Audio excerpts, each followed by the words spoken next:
시편 56편 8절에서 13절 우리 같이 잠깐만요. 8절에서 시작. 주께서 나의 방황함을 헤아리시오니 나의 눈물을 주의 병에 담으소서. 그것들이 주의 책에 있지 아니하니나이까. 부르짖으면 그때 내가 원수들이 물러가리이다. 이것을 내가 아는 이는 하나님께서 내 편이심이니이다. 하나님 안에서 내가 주의 말씀을 찬양하리니 주 안에서 내가 주의 말씀을 찬양하리이다. 내가 내 신뢰를 하나님께 두었으니 나는 사람이 내게 행한 것을 무서워하지 아니하리이다. 오 하나님이여, 주의 서원이 내게 있으니 내가 주께 찬양을 드리리이다. 이는 주께서 내 오늘 죽음에서 구원하셨음이니 주께서 넘어짐이 내 발을 구해주시며 나로 하나님 앞에서 산 자들의 빛이 가운데서 다니게 하지 아니하시나이까. 아멘. 자, 시편은 우리 안에 혹이나 불순물이 끼어 있는지를 확인하게 하기도 하고, 하나님께서는 우리 안에 하나님을 믿는 믿음 안에 불순물들이 끼어 있을 때 우리가 어떻게 우리 안에서 반응을 하는지를 마치 우리 안에 있는 내면에 무엇이 있는지를 이렇게 찾아내어서 지적을 주어서 내가 지금 내 안에 순수성을 확인하는데 큰 도움을 주는 말씀이기도 합니다. 56편은 우리가 일생을 살아가면서 나름 경험해야 할 중요한 어떤 한 부분이 있는데요. 우리 이제 56편을 쓰게 된 배경을 우리가 다시 한번 생각을 하면서 오늘 내 방황함을 헤아려 주십시오. 내 눈물을 주의 병에 담으소서. 그것들이 주의 책에 있지 않으니까, 주의 책에 있다는 것은 주님께서 다윗의 생애를 다 기억하시고 또 기록하셨다라는 믿음으로 쓴 글이기도 합니다.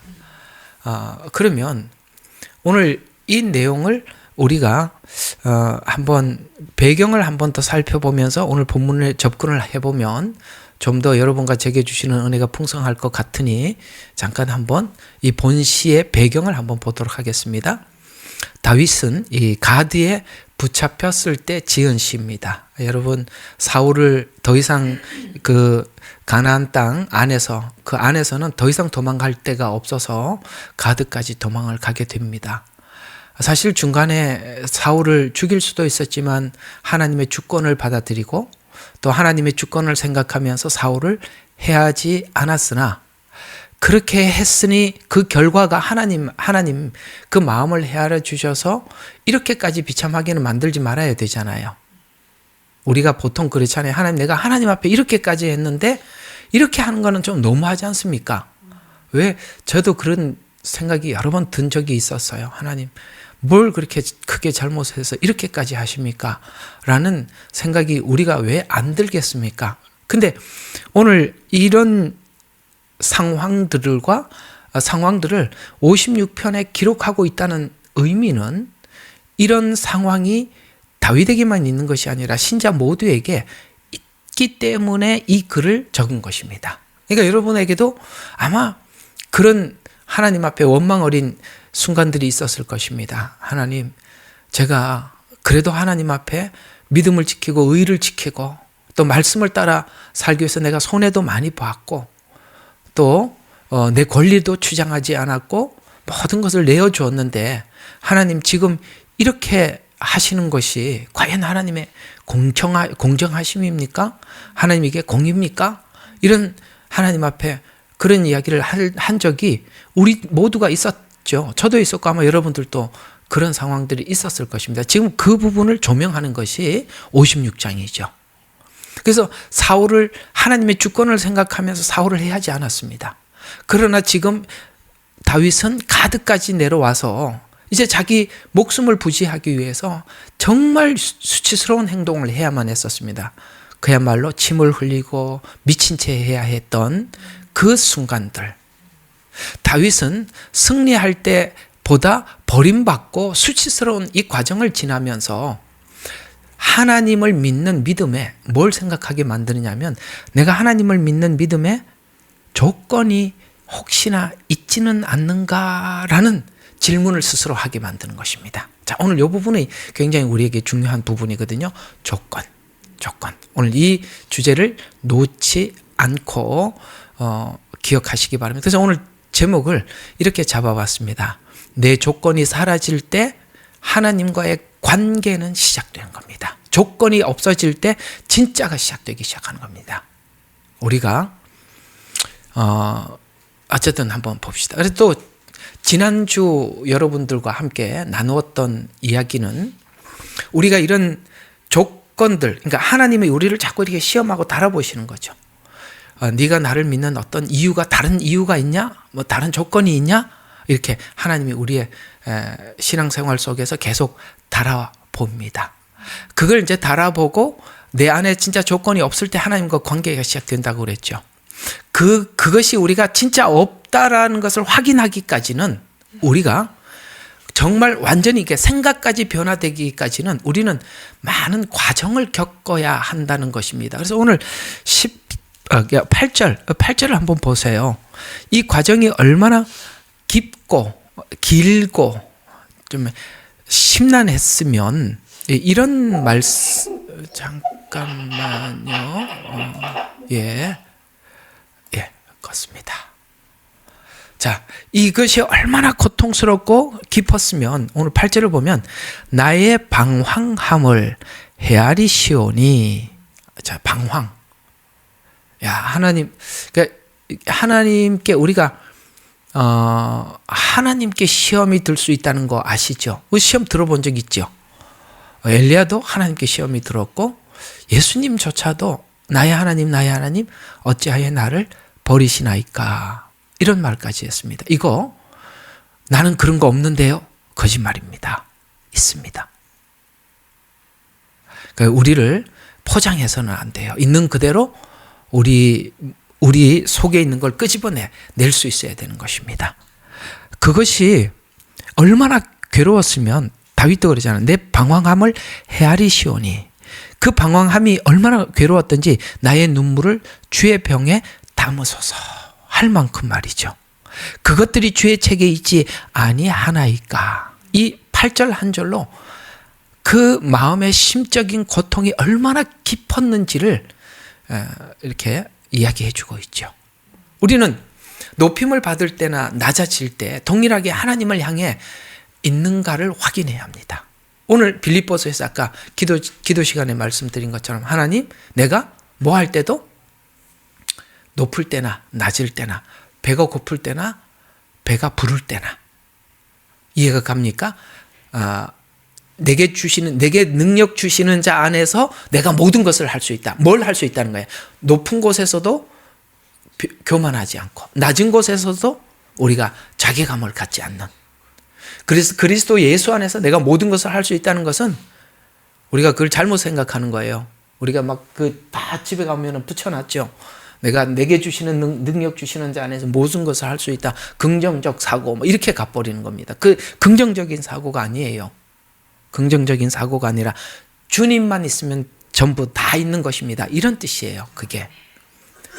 그래서 가장 비참하고 수치스러운 상태에서 하나님을 믿을 수 있는 상태인가를 자기를 이게 돌아보게 하는 것입니다. 예수님께서 겪었던 십자가의 죽음에 나의 하나님 어찌하여 나를 버리시나이까에서 드러난 배반, 사람들이 다 배반하고 갔잖아요. 그것도 참았어요. 발가벗었습니다. 수치스러움까지도 참았어요. 그때 하나님마저도 자기를 버렸다라는 생각까지 드는, 여기까지 하나님께서 예수님을 몰아넣어서, 그리고 나를 하나님께 맡깁니다라는 말이 생애 마지막으로 남기게 되죠. 근데 그 앞에 무슨 말이 있었어요? 나의 하나님 어찌하여 나를 버리나이까? 나를 주님께 맡깁니다 까지 가는 거죠. 이게 예수님에게만 있었던 일이 아니라 오늘 다윗에게 있었고 우리 모두에게 있는, 이것을 하나님께서 다루고 체크하고 확인하기까지 오늘 여기 방황함이, 눈물이 우리의 생애 속에 채워지더라는 것이죠. 이걸 하나님께서 오늘 다윗은 이 가드에 내려가서 이런 수치스러운 상황을 겪게 했지만 하나님은 우리 각자 성도들이 처해져 있는 나름대로 주어진 상황들, 여러분들의 직장이나 혹은 여러분 가정에서도 그런 인간관계 속에서 하나님 계속 우리에게 오늘 56편과 같은 질문을 하는 것인데요. 그래서 우리는 가족이나 인간관계 안에서도 주는 만큼 받거나 상대가 내 기대를 채워줘야 한다는 어떤 조건, 오늘 이 주제가 조건이에요. 조건적 관계는 결국 조건적 사랑과 관계일 뿐이고 상대에 대한 신뢰, 곧 믿음은 기대하지 못하게 되듯. 무슨 말이냐면 우리가 하나님과 우리 사이가 조건적 관계가 되면 절대 우리의 믿음이 하나님을 신뢰하는 믿음이 아니라 하나님께서 뭘 해주기 때문에 믿고 안 해주면 돌아서는 거예요. 그래서 우리가 하나님과 우리 사이가 조건적 관계가 되면 우리가 말하는 믿음은 전부 다 거짓이라는 거예요.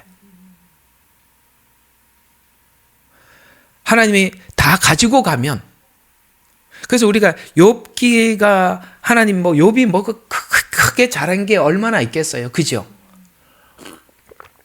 하나님을 그렇게 원망하고 긍정적인 게 어디 있었겠습니까만, 그러나 욥이 하나님께서 그 긴 시험과 과정을 허락한 이유는 3장 후반부에 가보면 뭐라고 합니까? 주신 이도 하나님이요, 가지고 가신 이도 하나님이시고, 내가 빈손으로 왔다 빈손으로 가는 것이 인생입니다.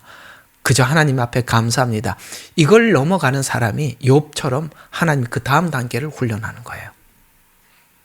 그걸 못하면 그냥 거기 매달려 있는 겁니다. 그래서 늘 하나님이 줬다 안 줬다 이 얘기밖에 못하는 겁니다. 사람들 앞에 나는 예수를 믿어서 이렇게 복받았다, 나는 예수를 믿어서 사람들에게 이렇게 인정받았다, 그 이야기 이외에 다른 말을 할 말이 없다면 우리는 하나님과의 믿음이라는 이 단어들은 전부 다 조건에 매여 있는 것이지 무한한 신뢰는 아니라는 것이죠. 하나님과 관계도 동일합니다. 조건이 사라질 때 이 훈련을 삶 가운데 시키는 겁니다. 아까 욥을 이야기했듯이 말이죠.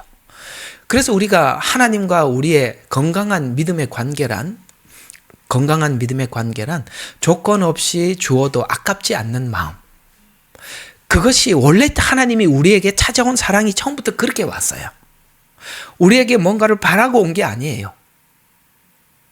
조건 없이 왔는데 우리는 조건을 걸고 하나님을 사랑할지 말지 결정을 한다면, 하나님은 우리에게 아가페로 무한한 사랑으로 찾아왔는데 우리는 그것이 조건적 사랑으로 바뀌게 되면 하나님이 우리를 사랑하는 사랑과 우리가 사랑한다는 사랑은 다른 고백이 되는 것입니다. 그래서 건강한 믿음의 관계란 조건 없이 주어도 아깝지 않는 마음, 즉 사랑 그 자체로 만족할 수 있는 관계. 조건적 관계는 결국 상처를 낳게 되고 무조건적인 사랑이 관계를 우리가 이어가게 만들고 살리게 만드는 것입니다. 하나님께서 계속 우리에게 질문하는 것은 우리의 생애 속에 여러분들을 더 뭡니까? 오늘 여기 다윗과 같이 이런 수치스러운 자리에 갖다 놓기도 하고, 때로는 뭔가를 주어서 우리로 하여금 풍족하게 해서 기분 좋게도 하고, 이렇게 상황을 자꾸 이렇게 변하는 상황을 우리에게 가져다 주면서 우리에게 자꾸 질문하는 겁니다. 줘도 괜찮은지 보기도 하고, 때로는 뺏어서도 괜찮은지도 보기도 하고.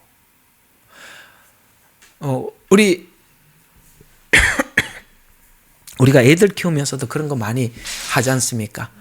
애들이 어느 날 야단을 쳤는데도 품에 안겨서 그냥 엉엉 울면서 무한한 신뢰를 보내고 사랑을 표현하면 아이들한테 참 고맙잖아요. 혼을 냈는데도 믿어주는 거. 그 부모님이 얼마나 신뢰가 가겠어요. 근데 어느 날 좀 주니까 좋아하고 안 주면 이상하게 돼가는 자녀들을 보면 참 걱정스럽듯이 우리 하나님은 그걸 항상 물어보고 있다는 것입니다. 우리가 이 과정을 꼭 넘어야만이 우리의 신앙이 높아질 것입니다. 이 과정을 넘지 못하도록, 잘 들어요, 사단은 방해하는 방법이 하나님과 우리 사이에 자꾸 조건이라는 끼워넣기 시작하는 겁니다. 사단이 뭘로 방해하느냐? 여러분 자꾸 사단을 뭐 이렇게 기도하는데 방해하고 자꾸 그렇게, 그러니까 느낌으로 가지 마시고, 진짜 사단이 방해하는 것은 뭐냐면, 하나님은 조건 없는 사랑으로 왔는데 우리는 그 사랑을 이용하도록 자꾸 조건을 끼워넣는 겁니다. 에덴 동산의 사건이 그거예요. 에덴 동산이 그 이야기란 말이에요. 하나님이 너 무조건 사랑하는 게 아니다. 거기 그런 게 담겨 있습니다. 나중에 한번 이게 어디인가 내가 준비를 해놨으니까 그때 하도록 하고 좀 가봅시다. 자, 그래서 사단은 자꾸 조건을 만들어내는데 끊임없이 하나님을 믿어야 하는 이유를 만들어서 조건적 믿음을 계속 만들어내는데요. 그러나 성도가 하나님이 우리를 사랑한 사랑의 시작이 우리가 사랑할 만한 조건이 있어서 사랑한 것이 아니었다고 로마서 5장 8절부터 처음부터 하나님이 우리를 찾아온 사랑을 그렇게 표현했습니다. 우리 로마서 5장 8절을 한번 읽어볼 필요가 있겠죠? 자, 로마서 5장 8절입니다.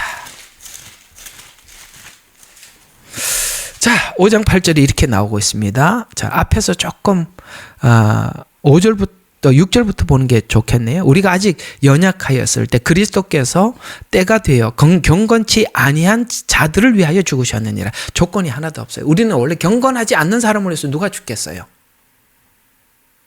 여기 조건이 없었다고 처음부터 딱 정해놓는 겁니다. 그래서 경건치 아니한 자들을 위해서 죽으셨느니라. 의인을 위하여 죽으려는 사람이 거의 없고 선한 사람을 위하여 죽음을 무릅쓰는 사람이 간혹 있어요. 그러니까 가끔씩 이제 세상에 의인들이 있잖아요. 그죠? 예, 누구를 구한.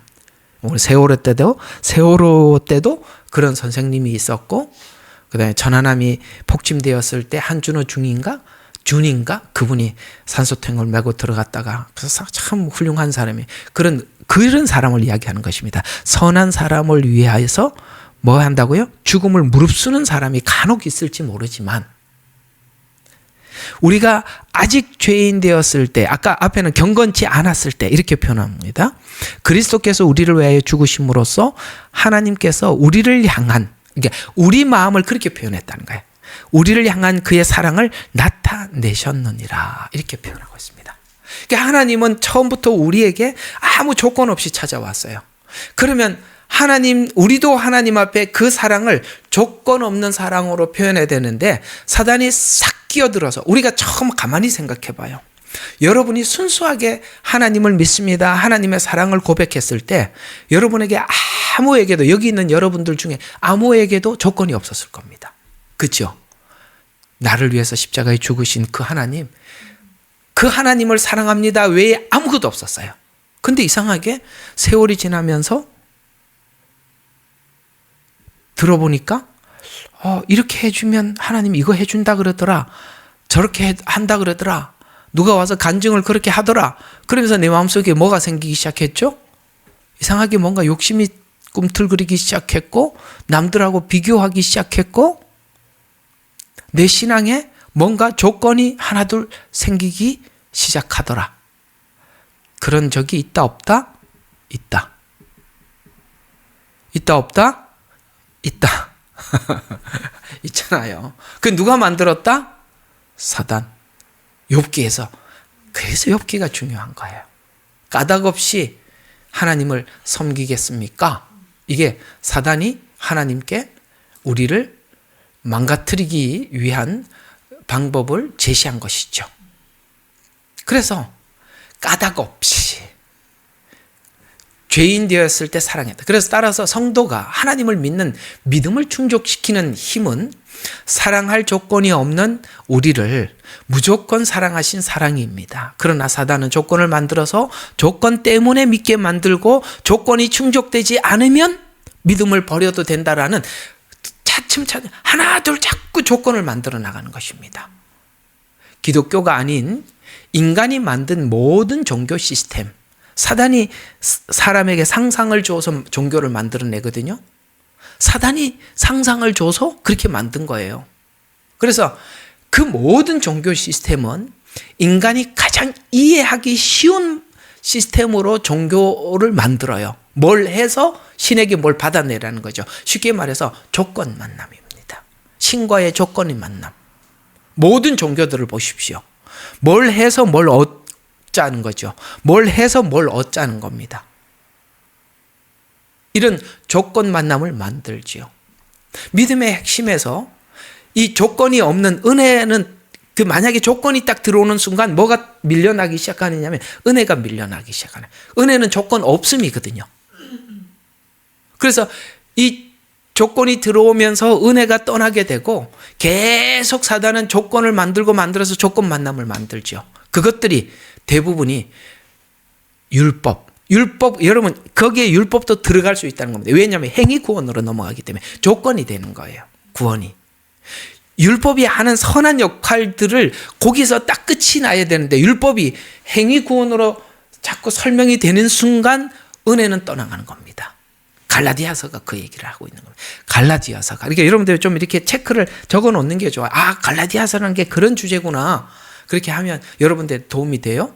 또 도덕, 금욕, 신비주의, 번영 그런 것들 있죠. 다 번영신학 이런 것들이 그런 걸 만들어내서 은혜 대신 조건으로 대처하고 믿음 대신 행위로 대처하고 하나님 중심이 아닌 인간 중심으로 자꾸 대처하도록 그렇게 만들죠. 따라서 조건 만남은 조건은 늘 변하죠. 조건이 왜 변할 수밖에 없는지 아십니까? 이게 참 이런 경우들이 많아요. 하나님, 제가 정말 이런 여러 가지 문제가 있는데 정말 내가 이 문제 때문에 죽을 지경이에요. 하나님께서 이 문제만 해결해 주신다면 제가 그 다음에 뭘 하겠습니다. 그래서 해 주셨어요. 난 그게 문제가 해결되고 난 뒤에 그 문제가 해결만 되면 저게 하나님 앞에 이렇게 하겠습니다라고 말한 사람들이 그걸 한 적을 이 말이요 잘 꼬이는 것 같은데 그걸 하나님이 해주고 난 뒤에 그걸 한 사람을 본 적이 거의 없어요. 왜? 다음 욕심이 또 생기는 또 조건이 또 발생한다니까요. 안 그래요? 그 그러니까 사단이 와서 조건을 만들었는데 인간 아담과 하와는 사단이 그 말을 하기 전에는 그런 조건이 안 생겼어요. 근데 그 사단이 와서 조건을 말할 때 하와 마음속에 탐심이 그 조건과 일치돼 버리는 거야. 무슨 말이냐면 사단은 조건을 만들고 내 탐심에 딱 맞는 걸 갖다 준단 말이에요. 근데 탐심이 한 번으로 끝납니까? 아니 여러분들 욕심이 여러분 필요한 거 한 가지만 딱 채워주면 그걸로 끝이에요? 아니잖아요. 욕심은 계속 발전하는 거예요. 쉽게 말해서 조건은 변한다 이 말이에요. 참 여기 시드니 처음 와서 살다 보니까 처음에 와서 얼마나 절박한지 누가 창고라도 줬으면 고맙겠더라고. 창고라도. 방세가 얼마나 비싼지. 그때 저희들이 왔을 때만 해도 월 애들이 너무 많이 와가지고 주차장 있잖아요. 여기는 차고가 있거든요. 차고에다가 침대 갖다 놓고 막 또 얼마씩 받아도 막 미어 터지게 들어오는데요. 와, 진짜 누구리 지나가다가 쓰러져 가는 이 창고라도 저 보면서 저거라도 좀 와서 우리 살으라 그러면 좋겠다. 이런 생각이 들더라고요. 차가 어디 있습니까? 차 굴러가기만 해도 고맙겠더라고요. 근데 사람이라는 것이 이게 채워지면 다음 걸 바라보는 게 원래 본능이지 않습니까? 사단이 왜 그걸 모르겠어요? 하와는 그걸 받아들입니다. 예수님은 그 조건을 전부 다 차단합니다. 이것이 바로 예수님과 하와의 차이입니다. 그러니까 네가 배고픈 사람들에게 떡을 나눠주는 순간 나중에 알죠. 여러분 알잖아요. 떡을 나눠주면 처음에는 고맙다 그래도 나중에 권리가 되잖아요. 당연히 줘야 되는 거야. 오늘은 왜 안 줘? 아니 맨날 그냥 이게 뭐 이 안에 팥도 안 넣고 그냥 밋밋한 찐빵 왜 줘? 이런 말 할 거 아니에요?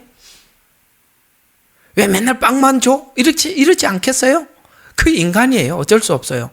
사단이 그걸 잘하는 거예요. 처음에는 약한 조건을 걸더라도 우리 탐심이 계속 뭔가를 요구한다는 걸 너무나도 잘 알기 때문에 한번 딱 덥석 무는 순간 우리는 거기서 무너지기 시작하는 것입니다. 이게 오늘 우리 56편이 우리에게 지적하는 부분인 거예요. 그래서 세상 종교가 사단이 만든 종교라는 뚜렷한 증거는 조건 만남으로 종교를 만들듯이 이건 인간의 생리를 너무나도 잘하니까 사단이 그렇게 하듯이 우리가 하나님을 믿는 믿음 안에서도 여전히 이렇게 우리에게 침투해서 계속 뭔가를 만들어내는 것입니다. 주님이 우리에게 주신 이 복음, 그리스도 안에 있는 이 기독교는 이 세상이 만든 종교와 전혀 다릅니다. 왜요? 이유 없고 조건 없이 오신 분이에요. 그 조건이 있다는 것은 결국은 그 조건이 있다는 것은 서로 만족하지 못하는 거예요. 하나님도 우리에게 요구사항은 있지만 그 요구사항에 하나님이 급급해하지 않으세요. 만약에 하나님께서 우리에게 요구한 사항이 성화인데 그 성화가 하나님이 원하는 만큼 미치지 않으면 만약에 그것이 조건이었고 무조건적인 사랑이 아니었더라면 우리를 버렸다가 취했다가 버렸다 취했다 하실 것입니다. 그럼에도 그렇지 않고 기다려 주시는 이유는 하나님이 우리에게 조건으로 보지 않기 때문에 그러는 겁니다. 따라서 사단은 조건을 만듭니다. 그럼 조건이 무너지면 모든 관계는 무너지게 되는 것입니다. 하나님은 까닭없이 사랑하심을 증명하십니다.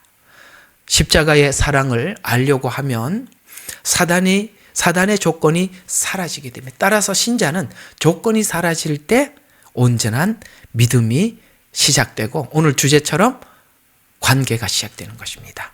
그러면 실제 이런 일들이 예수님에게 있었습니다. 우리가 좀 더 여러분들에게 제가 말씀드렸던 이 말씀이 실제적이라는 증거를 한번 보면 예수님께서 어떤 굉장히 악조건, 내가 어떤 것이 필요할 때 딱 정확하게 사단이 갖다 주는 거예요. 놀랍죠? 필요할 때. 그래서 예수님께서 시험을 당하실 때 앞에 뭐란 말이 먼저 가장 나오죠? 줄이신지라. 40일 금식해서 줄이셨을 때 정확하게 먹을 걸 갖다 줍니다. 그리고 배가 고프니까 배고픈 사람들 생각해봐라. 그러고 이야기하는 겁니다. 지금 이스라엘은 다 배가 굶주려 있어요. 로마로부터 통치를 받고 있었고 그들은 굉장히 가난에 찌들어 있었습니다. 네가 배고파 보니 저들이 저들을 사랑하잖아. 다 배고픈데 너도 배고파 봤잖아. 근데 너 돌덩이를 만들어서 떡덩이로 만들 줄 알잖아요. 예수님의 능력이. 하나님의 능력이 손을 보면 창조하신 하나님이신데 사단이 그걸 짚고 들은 겁니다. 너 떡덩이 만드는 거 아무것도 아니잖아. 너 배고파 보니까 저들 배고픈 거 알잖아. 나누어 줘봐. 그러면 예수님은 구제의 메시아가 되는 것이죠. 영혼의 메시아는 될 수 없어요. 성전 꼭대기에서 뛰어내리고 엄청난 일들을 하면 그들이 바라보기에 적을 물리치고 로마를 물리치는 권력의 힘의 메시아는 될 수 있어도 영혼의 메시아는 될 수 없어요. 본질을 바꿔놓으려고 하는 것입니다. 메시아라는 이름은 붙어 있지만 어떤 메시아냐 이거죠. 이렇게 사단은 했던 것처럼 배고프고 줄일 때 우리가 어떤 약점이 생겼을 때 정확하게 탁 치고 들어오는 겁니다. 사랑하는 여러분들도 살아가는 모든 생애 속에 하나님께서 꼭 어떤 것이 필요할 때 사단이 딱 정확하게 그 순간 탁 치고 들어와서 뭔가를 시원하게 해결해 줄 것 같은 유혹을 받은 적이 있었을 것입니다. 저는 가끔씩 여러분들에게 이게 메시지들을 들으면서 목사님 요즘 이래요 저래요 라는 사정들을 이야기하시는 걸 들어보면 저는 딱 그게 보여요. 아, 이걸 넘어가야 되는데 이런 거를 무시하고, 그러니까 우리 흔히 말하는 개무시해 버려야 되는 거, 그런 거는. 예? 개무시는 이럴 때 쓰는 말이에요. 근데 그걸 무시하지를 못해. 왜? 거기에 너무나도 목말라 있거든요. 그리고 거기에 대해서 그런 분야에 내가 사람들한테 여러 번 수치도 당했고 어려움도 당했어요.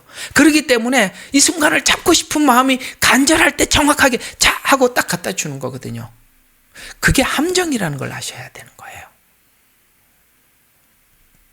그래서 예수님에게 배고플 때 딱 조건을 주었는데 그 조건이 뭡니까?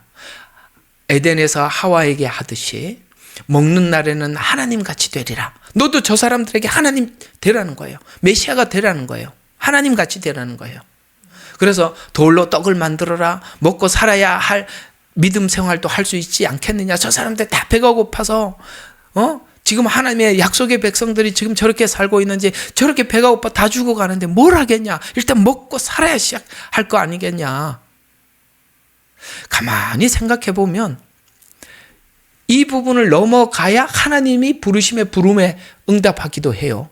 내가 보니까 이 돌덩이를 떡덩이로 만들라는 시험은 누구에게나 있는데, 특별히 하나님의 사람들에게 있는데, 사명자들에게는 이 부분이 필연적으로 하나님 넘어가는 거예요.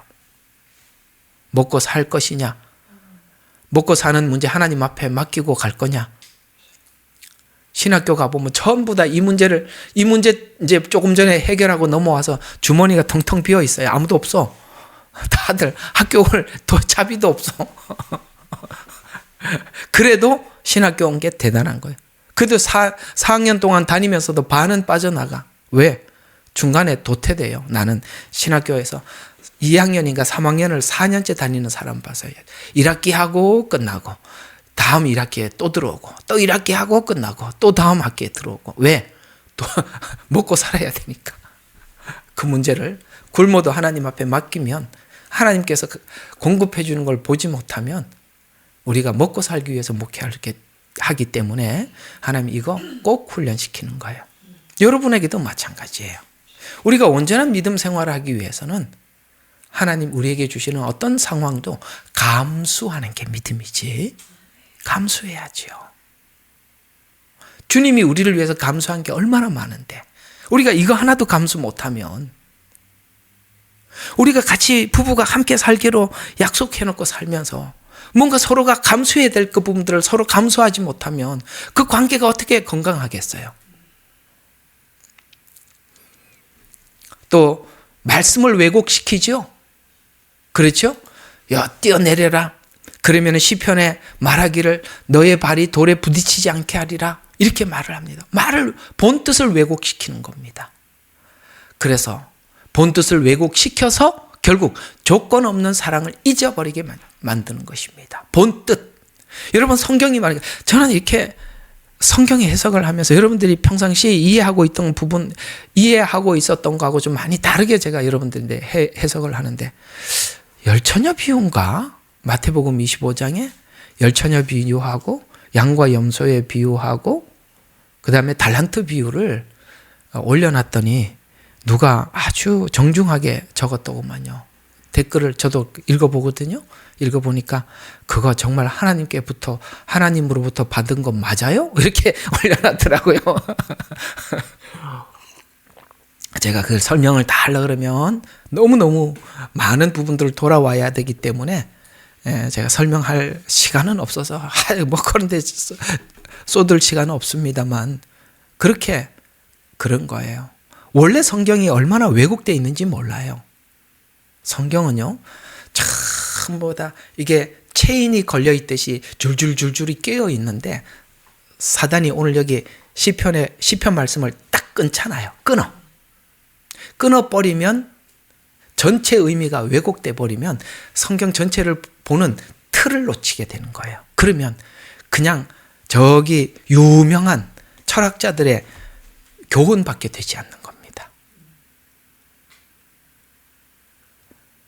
사실은 제가 큐티에 아주 반대자라고 자꾸 그렇게 생각해도 좋습니다. 큐티가 그걸 자꾸 끊게 만드는 거예요. 연결을 지켜야 되는데. 우리는 거기에 굉장히 익숙해 있어요. 그러다 보니까 성도들이 성경 전체를 보는 눈을 가진 분들이 굉장히 적어요. 왜? 전체를 꿰일 수 없거든요. 말씀을 그렇게 왜곡시킨다는 거. 또 하나는 네가 권세를 가지라는 겁니다. 세상 영광을 다 주겠다. 여러분, 그게 무슨 뜻일까요? 우리 마음속에 있는 탐욕을 부추기는 겁니다. 깜짝 놀랐어요. 중독 1위가 나는 중독, 그러니까 사람들이 중독 그러면 뭐 이렇게 마약 중독 뭐 이런 것만 생각하잖아요. 정말 뜻밖이었어요. 중독 1순위, 그러니까 제일 뭐 5가지 하는데 뭐 저기 무슨 동영상, 그게 5번째 들어오고, 그 다음에 뭐 그저 비슷한 거, 그 다음에 또 뭐 마약 뭐 이렇게 나오는데 1위가요, 중독 1위가 권력이랍니다. 놀랐죠. 그래서 저 사람들이 정말 없는 뉴스 만들어 갖고 다음에 또 해먹으려고 저렇게 하는구나, 한눈에 딱 보이더라고요. 왜 권력이 그렇게 중독이냐면, 사람들이 누구 하나 세워놓고 보셨죠? 청문회 할 때 누구 하나 세워놓고 조용히 하네 소리 빽빽 질러가면서 그래도 예 그러잖아요. 뭐 장관이고 뭐고 와서 예 얼마나 신나. 예? 누가 그거 한번 해보겠어? 그치요? 대통령 대박 이렇게 하시오 저렇게 하시오 그러면 와, 그거 남들이 내 앞에 와서 그냥 고개 다 쭉 조아리고 높이고, 거기 중독이 되면 혹시나 다음번에 떨어지면 누가 나를 부르지 않고 나를 밉보이면 어쩔까, 그게 두려워서 저러고 있는데요. 권력이 중독이 1위랍니다. 그걸 지금 오늘 사단이 너무나도 잘 알고 모든 영광을 주겠다, 모든 권세를 다 주겠다는 거예요. 탐욕을 부추기는 거예요. 그러니 여러분, 이런 것들이 말씀을 왜곡시키고 권력을 좀 뭘 주고 이게 다 뭡니까? 조건을 만드는 겁니다. 조건을 만들어. 떡을 줘서 떡을 가지고 오게, 떡을 얻어먹으러 오게 해라. 아시겠어요? 예. 그 다음에 네가 영웅이 되라. 뛰어내려서. 그 다음에 너에게 권세를 다 줘서 네 맘대로 다스려라. 이 다 조건 아닙니까? 만약에 이 중에 한 가지라도 덥석 예수님이 받아 먹었더라면 하나님이 세상을 이처럼 사랑하사는 없는 겁니다. 그건 없는 거예요. 이걸 예수님이 넘어가시면서 우리에게도 부탁하는 거예요. 얘야, 사단은 나를 유혹한 것처럼 이렇게 조건을 끼워 넣어서 너희들의 믿음의 순수성을 파괴하려고 할 것이다. 그때 내가 물리친 것처럼, 내가 거부한 것처럼 너도 그렇게 거부하기를 바란다. 이렇게 얘기하는 겁니다. 그러면 우리가 여기에서 승리하기 위해서 승리는 어떤 것일까? 자, 우리 다시 시편으로 갑시다. 시편 56편. 자, 8절 9절. 오늘 금방 읽었던 거 다시 한번 봅시다. 주께서 나의 방황함을 헤아리시오니 나의 눈물을 주의 병에 담으소서. 그것들이 주의 책에 있지 아니하이나이까? 내가 주께 부르주시면 그때 내가 원수들이 물러가리이다. 이것을 내가 아오니 이는 하나님께서 내 편이심이라. 자, 이런 상황이 오더라도 하나님께 부르짖으면 이게 무슨 뜻입니까? 이런 상황에서 하나님 이럴 수 있습니까가 아니라 부르짖었다는 게 중요한 거예요. 아니, 내가 앞에서 이렇게까지 살았는데 이게 뭐냐고. 나 다시는 저도 한번 그런 적이 있어요. 다시는 설교 안 하겠습니다. 이건 진짜 해도 너무합니다. 막 이렇게 한 적이 있었거든요. 왜 이해가 가요? 예, 이게 나는 아주 참 불경건하다. 이게 다윗 이 정도여서 내가 다윗보다 낫네. 이러지 말자고요. 오늘 이런 상황에서 부르짖었다는 게 얼마나 중요한 겁니까? 이런 상황에서 누가 부르짖겠어요? 돌아서지. 이게 다윗의 위대함이에요. 그래서 하나님이 다윗이 내 마음에 합했다고 말하는 겁니다. 하나님은 모든 상황을 아심을 믿고 부르짖었어요. 그래서 우리는 이걸 알아야 돼. 모든 상황을 알고 있다는 것을 믿고 우리 필요를 아시고 우리가 받는 시험을 알고 있다는 것입니다. 그리고 나의 방황함을 하나님이 헤아린다는 걸 믿어야 돼요. 그래서 마태복음 6장에서 보면 하나님께서 이 모든 것이 너희에게 있어야 할 줄 하나님이 아신다고 말씀하신 거예요. 우리는 하나님이 알고 있는 거예요. 내 방황함도 아시고 내 필요가 뭔지 하나님 아무것도 없으면 네가 알아서 살아라. 그리고 나는 너희한테 할 만큼 다 했으니까 그 다음에 네 몫이다. 이렇게 안 했다고요. 그래서 믿음이 흔들려 방황해야 할 만큼 했지만 그 상황에 도리어 하나님을 원망하지 않고 눈물병에 눈물을 담아야 할 만큼 이 상황이 넘어가기가 쉽지 않은 상황이었어요. 정말 괴롭죠. 밤을 지새워 하나님 앞에 뜬 눈으로 밤을 새워야 할 시간들이 얼마나 많았겠어요. 그러니까 이 상황이 얼마나 힘들었으면 눈물병에, 참 눈물병에 눈물을 담을 정도면 참 얼마나 어려웠겠습니까? 왜냐하면 사단은 하나님이 너의 사정을 모르며 그래서 뿐만 아니라 너를 돌보지 않는다라고 사단은 계속 그런 생각이 들 만큼 하나님이 침묵하시기도 하신다 이 말이에요. 그런 적 있지요? 하나님 진짜 내 마음 알고 계세요? 오늘 여기 다윗이 뭘 하고 여기 왔는데요? 하나님 이럴 수 있겠어요? 있습니까? 하나님 제 마음 알고 계세요? 이런 생각이 드는데 사단이 옆에서 그러는 거예요. 하나님 너의 사정을 모를 뿐만 아니라 너를 돌보지 않는다. 이렇게 말을 해요.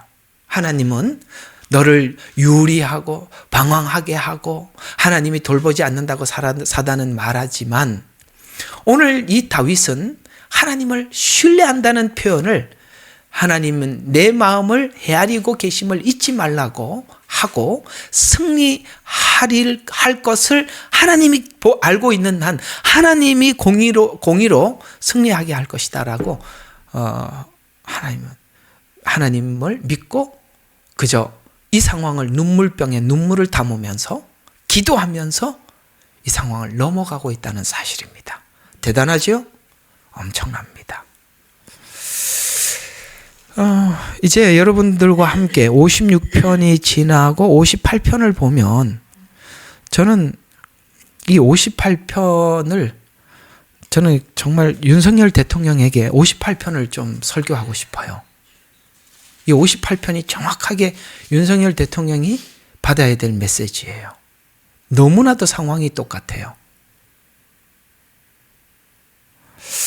참 58편이 우리 모든 국민들이 이 58편의 은혜를 받았으면 좋겠어요. 나중에 58편 기대하십시오. 거기에 하나님의 답이 있더라고요. 자, 어쨌든 지금은 58편이 아니고 56편이니까 58편의 기대감을 부추겨 놓고 자, 그 다음 계속 봅시다. 자, 왜 이런 체험을 넘어야 하나님을 알 수 있는가? 우리 한번 생각해 봐야 돼요. 왜 이것이 우리에게 필요한 과정인가? 언제나 신뢰하고 완전한 신뢰는 상황에 따라 바꾸지 않는 것이 신뢰이기 때문에 이해가 가요? 우리가 신뢰라는 말은 믿음이라는 말은 다른 말로 신뢰라는 뜻이거든요. 신뢰는 상대방을 신뢰한다는 것은 상황이 바뀐다고 해서 신뢰할지 말지 하는 것은 온전한 신뢰가 아닙니다. 그건 조건 만남이에요. 아까 말씀드렸죠. 조건 만남과 온전한 신뢰는 달라요. 그래서 이 조건을 만들어 놓으면 하나님이 조건을 만들어 놔요. 그러니까 조건을 만들어 놓으면 내가 진짜 하나님 앞에 무한한 신뢰를 가지고 믿는지 아닌지를 우리가 거기서 우리 자신을 돌아볼 수 있게 되잖아요. 예. 저는 그런 생각이 늘 들어요.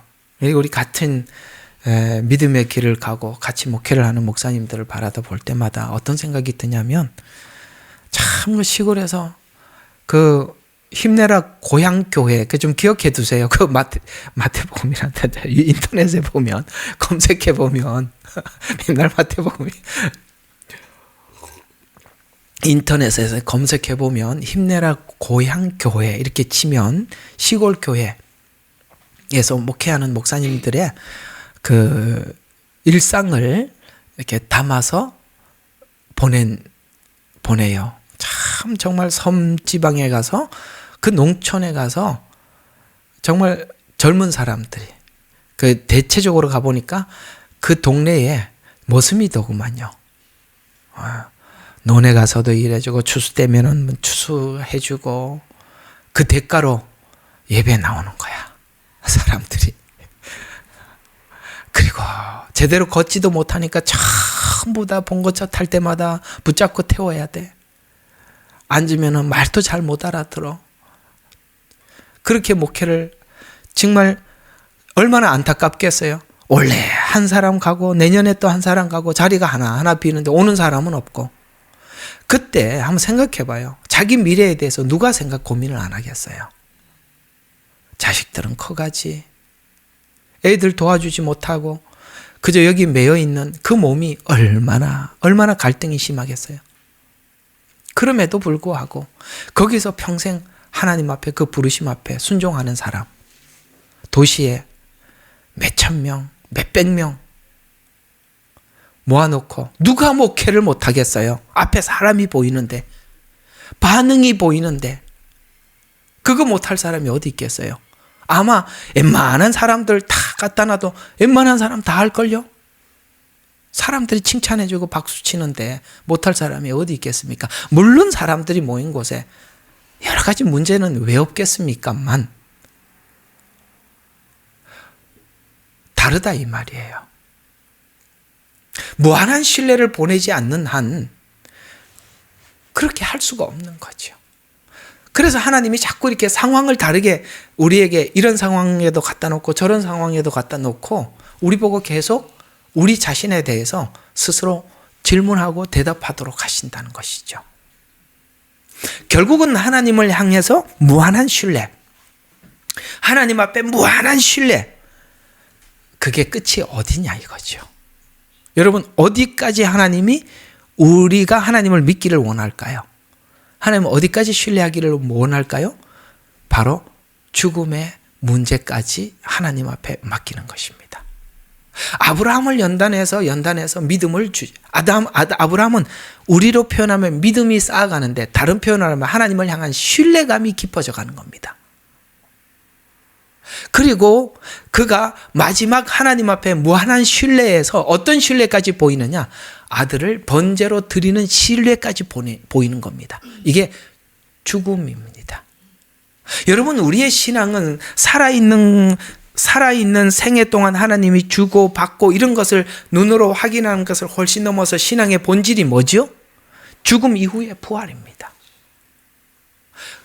그 지점까지 우리가 믿느냐라는 믿음을 우리에게 하나님께서 테스트하기 위해서 지금 우리에게 보이는 걸 가지고 우리에게 자꾸 우리의 믿음의 그람수를 달아보는 거예요.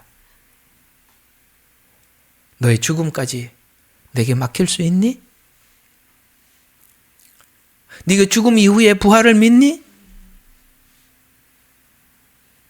그건 하나님을 향한 무한한 믿음과 신뢰를 보이지 않으면 할 수 없는 일이잖아요. 믿음의 끝은 부활과 죽음과 부활이거든요. 결국은 우리의 믿음의 정상은 바로 이 지점을 향해서 가는 것입니다. 그걸 우리 하나님의 생애 동안 우리가 있는 물건이나 물질을 통해서 한번 또 달아보고 또 달아보는 것입니다. 그러나 우리가 하나님을 향해서 이런 하나님께서 달아보시는 이런 테스트를 통해서 우리는 어디를 향해서 가고 있느냐? 바로 죽음과 부활을 향해서 나가고 있는 것입니다. 바로 주님이 도착했던 그 지점 말이죠. 누가복음 23장 41절에 보면 예수님은 하나님께 마지막 신뢰, 믿음을 고백합니다. 아버지여, 내 영혼을 아버지 손에 부탁하나이다. 여기까지. 이게 바로 모리아 산에서 아브라함이 이삭을 드린 사건이에요. 우리가 하나님 앞에 고백해야 될 신앙의 정상입니다. 바로 여기에 와 있는 자리는 상황을 넘어서는 신뢰입니다. 이 지점이 아브라함이 하나님으로부터 받은 훈련에 이삭을 드린 자리인데, 히브리서 11장 19절에 바로 아브라함의 믿음을 이렇게 고백하고 있어요. 자, 히브리서 11장 19절 봅시다. 자, 우리 17절부터 한번 보면 좋겠습니다. 17절. 믿음으로 아브라함은 아브라함은 시험을 받을 때 이삭을 제물로 드렸으니, 자, 드린 이유를 거기 창세기에서는 안 나와 있어요. 맞지요? 예. 창세기에서는 아브라함의 믿음은 표현하지 않았어요. 그래, 여기서 답을 주고 있어요. 자, 제물로 드렸어요. 근데 이건 이제 창세기에 있었던 사건이죠. 그 약속들을 받은 자가 그 독생자를 드린 것이라. 무슨 뜻입니까? 약속들을 받은 자가. 약속. 이게 무슨 뜻이죠? 하나님께서 이삭을 주시기 전에 너의 자손을 통해서 천하 만민이 복을 받을 것이다. 이렇게 말씀하셨어요. 그리고 딱 하나밖에 안 줬잖아요. 이삭밖에 안 줬어요. 그러면 하나님께서 아브라함이 이삭을 드릴 수 있었던 믿음은 없는 것을 있게 하신 이가 죽은 자도 살리실 줄 믿는 거예요. 없는 것도 있게 하는 거. 그걸 믿는 믿음이 죽은 자를 살리는 믿음으로 간대요. 없는 것을 있게 하는 거. 그게 뭐죠? 그렇습니다. 우리의 구원이 그래요. 우리 구원은 없는 것이 있게. 은혜가 그렇다 이 말이에요. 은혜는 너무나도 신비로운 거예요. 설명이 안 되는 거예요. 이상하게 내가 하나님 앞에 준 게 없는데 얻은 게 너무 커. 영생이야. 생명이야. 여러분, 이걸 어떻게 설명할 수 있어요? 없는 것이 생겼잖아요. 아니, 없는 것이 생기려면 내가 뭔가 줘서 받으면 이해가 가죠. 예를 들어서 행위구원이라면 훨씬 믿기 좋겠어. 왜? 내가 하나님 앞에 뭘 했기 때문에 구원을 받았다. 이거는 설명하기가 너무 편한 거야. 맞아요, 안 맞아요? 이렇게 설명하는 게 틀렸다 이 말이에요. 그래서 이 은혜는 설명하기가 그렇게 어려운 거다 이 말이에요. 대부분은 사람들이 믿으면 구원이라는 이 또 믿음이라는 조건이 되는데, 이 믿음이라는 조건이 은혜로 설명하지 않고 율법으로 설명을 한단 말이에요. 그렇기 때문에 틀린 거라 이 말이에요. 왜? 은혜는 없는 거예요. 없는 것이 생긴 거예요. 우리 구원은, 우리 믿음은 거기서부터 출발을 하는 거예요. 그 믿음이 나중에 어디로 가느냐? 죽은 자를 살리는 거로 가는 거예요. 여러분, 예수 안에서 죽어요. 그러나 예수 안에서 다시 살아요. 이걸 하나님이 원하시는 거예요. 여기까지 가자는 거예요. 죽은 자로 그래서 계속 봐요. 죽은 자를 살릴 수, 어디 갔어? 어디까지 했지? 17절, 18절이죠? 그에 관해서 말씀하시기를 내 씨라고 불릴 자는 이삭에게 난 자라. 하나님 그렇게 말했다 이 말이에요. 그걸 믿었다는 거야. 그러니까 이삭을 죽이더라도 하나님이 없는 것을 있게 만들었으니까 죽였더라도 살리겠지. 의심하지 않았다는 거예요. 그 얘기예요. 왜? 하나님의 말을 믿는 거예요. 믿음은 하나님의 말을 근거로 뿌리를 내려서 믿는 거예요. 하나님이 그렇게 말했기 때문에 되는 거야. 천지는 없어지겠으나 내 말은 1.1개로 없어지지 아니하리라. 우리는 거기에 대해서 무한한 신뢰를 하나님 앞에 보내는 거예요. 그래서 보세요. 하나님이 분명히 앞에서 말했었다는 거죠. 하나님께서 죽은 자들로부터 그를 살리실 수 있다고 생각하였음이라. 생각하였음이라. 제가 저번 주 주제가 뭐죠? 믿음은 생각에까지 변화가 있어야 된다고 했죠. 아브라함이 그냥 믿었다라는 표현을 생각했다라는 표현까지 해서 혼에까지 왔다는 거예요. 혼. 예? 혼. 혼에까지 왔다면 그 혼에까지 온, 정신까지 온 믿음은 실제 삶에서까지 그 혼적 영역이 보여야 되는데, 누구는 믿음은 좋다고 하는데 혼적 영역에서 영 아니에요. 꽝이야. 그건 가짜예요. 생각하였습니다. 동그라미를 빨간 줄로 쳐놓으세요. 생각. 막연하게 믿음 이렇게 표현하지 말고 생각하였습니다. 이로써 그는 모형으로 그를 죽은 자 가운데서 다시 받은 것이라. 오늘 여기 19절, 죽은 자를 저도 살릴 줄도 생각했다라고, 이것을 믿었다라고 표현하지 않고 생각했다라고 표현하고 있다는 것입니다. 28분이네. 자, 여기까지는 합시다. 자, 그러면 오늘 여기 이 말은, 오늘 여기 19절에 있는 이 말을, 죽은 자를 살리실 또 생각했다라는 이 생각이라는 말의 원어적 의미까지 좀 살펴보면, 하나님이 이 믿음이라는 것이 막연한 추상적이고 잡히지 않는 것을 그냥 믿습니다 하고 막 안에서 막 정신승리가 아니라는 걸 제가 좀 증명을 하고 끝을 낼게요. 생각이라는 말은 무슨 뜻이냐? 이것은 뭐냐면은 깊이 계산하고 결론에 도달했다, 이런 뜻이에요. 그러면 깊이 계산하기 위해서는 자기가 자기 스스로 자기에 대해서 평가를 해봐야 될 거 아니에요. 믿음에 대해서 자기 믿음이 진짜 순수한지 이렇게 체크를 해봐야 될 거 아니에요. 그래서 계산하고 결론에 도달했다, 이 뜻이에요. 그러니까 하나님 계속 그런 여러 가지 상황을 주는 것은 우리 믿음을 달아보는 거죠.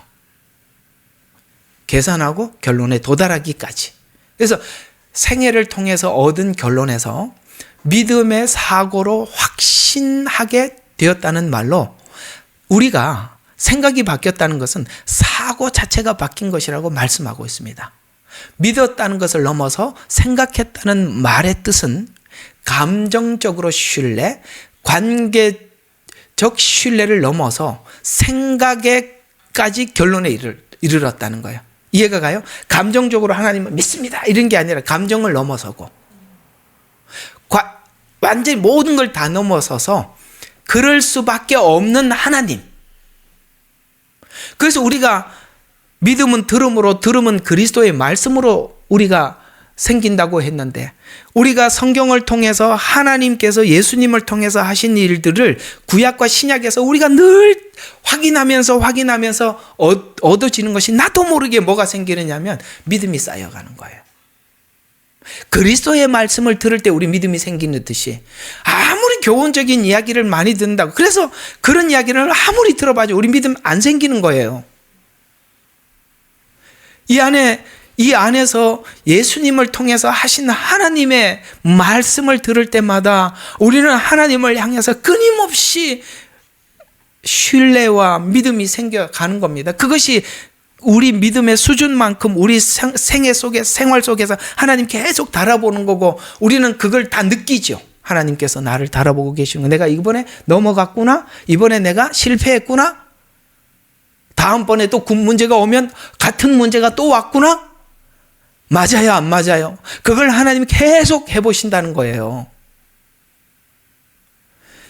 그래서 그것이 우리가 점점 때로는 막 감정적으로 믿다가 그 감정적인 신뢰가 넘어가기도 하고, 아시겠어요?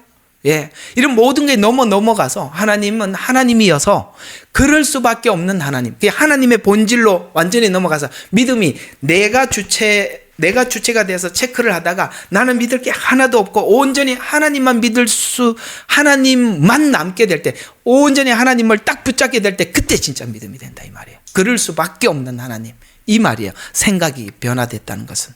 그래서 하나님을 아는 지식을 자신의 생각에까지 끌어올렸다는 뜻으로, 그래서 행동한다는 거예요. 그래서 삶으로 산다는 거예요. 거기까지 와야 진짜 말과 삶이 일치가 된다. 그걸 하나님이 계속 달아보시더라. 결국 믿음의 결국에는 하나님의 성품에서 결론이 난다는 거예요. 아시겠어요? 기억해 두세요. 우리의 믿음은 뭘로 결정이 난다고요?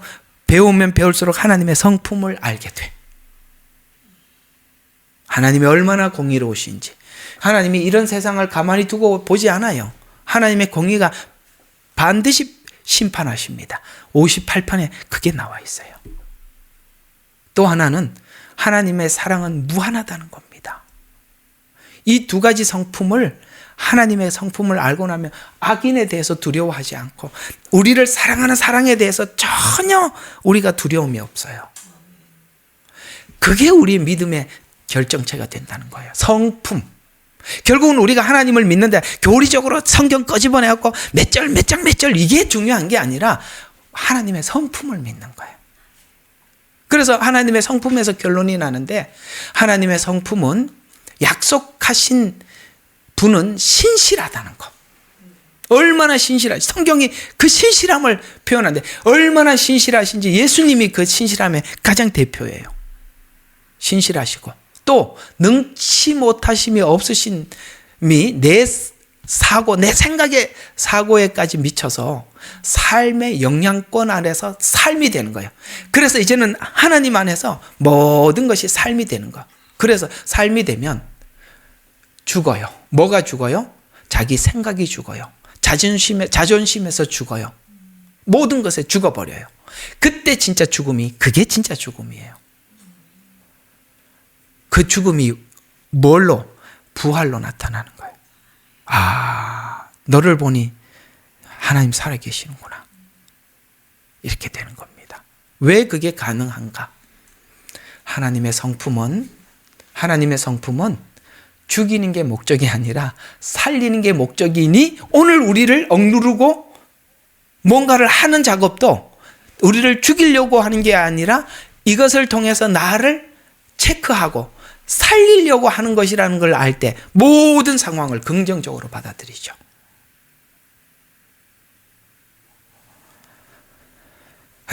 거기 지나기까지 아브라함도 죽을 지경이었고, 다윗도 눈물병에다 눈물을 쏟아서 매일매일 거기다 담아야 했다면 누가 그 길 쉽게 가겠어요? 여러분들은 예수 그리스도의 훈련소에 들어온 걸 축하합니다. 여기까지. 우리 잘 달려봅시다. 기도하겠습니다. 하나님, 고맙습니다. 오늘도 귀한 말씀으로 우리의 영혼을 만져주시니 감사합니다. 없는 것을 있게 하신 하나님. 야, 우리가 죄인 중에 괴수인데 우리가 무슨 구원받을 만한 조건이 있겠습니까? 무조건 우리를 위해서 십자가에 다 죽으시고 구원을 완성하고 난 뒤에 와서 우리에게 다 완성되었다, 너를 구원했다, 이 말에 우리는 깜짝 놀랐습니다. 그렇게 놀랐는데, 이게 어디 화우링이 나네요. 자, 그렇게 놀랐는데 우리가 이 은혜를 생각해 보니 이제는 우리의 생애를 다 드리고 맡겨도 하자가 없겠습니다. 왜냐하면 하나님은 약속하신 분이시고 그 약속에 신실하신 하나님이라는 것을 믿을 때 세상에 두려울 것이 없습니다. 그 믿음으로 우리 살아가는 사랑하는 성도들이 다 되게 축복하옵소서. 예수님 이름으로 기도드렸습니다. 아멘. 예레미야의 눈물은 시대에 맞는 말씀 선포와 변질되지 않은 순수 복음을 외치고 있습니다. 함께 연결되어 하나님께 예배드리며 이 마지막 때에 하나님께 쓰임받길 원하시는 분은 카카오 채널로 연락 주시면 연락드리도록 하겠습니다. 고정 댓글에 채널 경고와 착제에 대비한 예비 채널과 제2채널 링크를 올렸습니다. 이 채널 또한 구독 부탁드리겠습니다. 감사합니다. 우리는 역사상 가장 중요한 시점을 지나고 있습니다. 하나님께서는 하나님의 일을 하시기 전에 사람을 준비시키셨음을 우리가 알고 있습니다. 하나님 말씀은 마지막 때에 대추수, 대부흥의 때가 있다고 분명히 예언하고 있습니다. 아멘.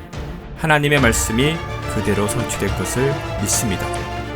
예레미야 눈물은 잠자는 교회와 영혼을 깨우기 위해 노력하고 있습니다. 이 가슴 뛰는 일에 함께 하길 원하시는 분은 카카오 채널로 연락 주시기 바랍니다.